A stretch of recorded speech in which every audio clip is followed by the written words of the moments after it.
Buffalo is now one step closer to being able to move forward with tens of millions of dollars in capital projects. They've been put on hold after the city comptroller, Barbara Miller-Williams, refused to issue the bonds, instituting her own borrowing cap.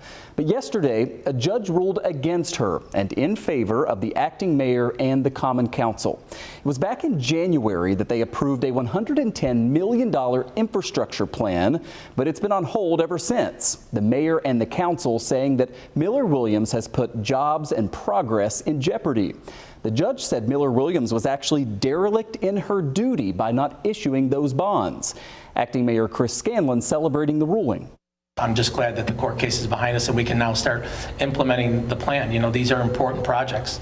These are infrastructure projects that'll repair roadways, buildings here in the city of Buffalo. They'll benefit our cultural institutions and other partners.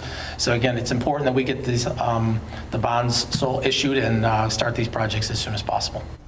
As chair of the Finance Committee, Councilmember Mitch Nowakowski was a claimant in this suit, and he joins me live now to talk about what's next. And I guess most importantly, or most significantly, will be whether or not Ms. Miller-Williams decides to appeal. There is some reporting out there that she is considering it. I reached out to her attorney. He got back to me and said, I'll check, but I haven't heard a definitive answer. Do you worry about an appeal? I don't, because the ruling was very sharp, swift, and clear. The appropriating body for city funds is the Buffalo Common Council, and that's what won and was shown yesterday. And I want to clear up some misinformation from the comptroller. So this budget was $110 million. $55 million of that was on the behalf of the Buffalo Public Schools to bond out for them. 92% of that $55 million is reimbursable from the city of New York. The remainder BPS can pay for. The section where the city went over from the social norm that we oftentimes pass are for bands. Those are state and federal projects that we oftentimes have to front the money and get reimbursed for. And then the remainder of the $28 million that the city of Buffalo annually passes to get infrastructure work done is that section of the budget. So this does not come off as strenuous or putting taxpayers in a financially hard way at all.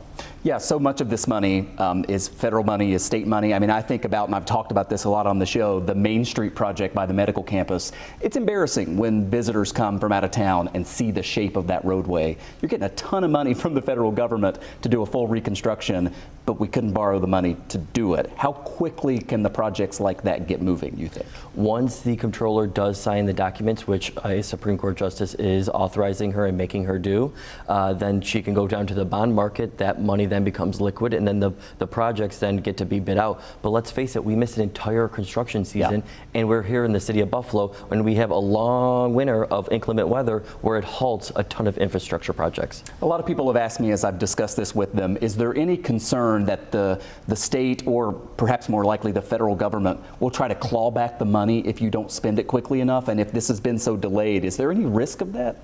There potentially could be, because it could be our federal representatives and state representatives saying, why can't the city of Buffalo get it together? And the comptroller's own 5-year report shows that we are $1 billion below the state authority of what the city can take out. You bond out work to get it done. If you look at comparable cities of Syracuse and Rochester, they go way above what we bond out to get infrastructure projects. What does $28 million do to get for all of the infrastructure projects in the city? That's streets, sidewalks, infrastructure, that's playgrounds, that's fire apparatuses, that's police equipment.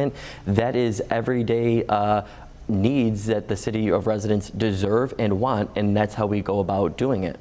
I only have about 30 seconds left. You mentioned sort of the wording of this ruling. I mean, the judge really went after the comptroller here, basically saying, in essence, you should have known better than to do this. Do you think Barbara Miller-Williams should keep her job? Should she run for re-election?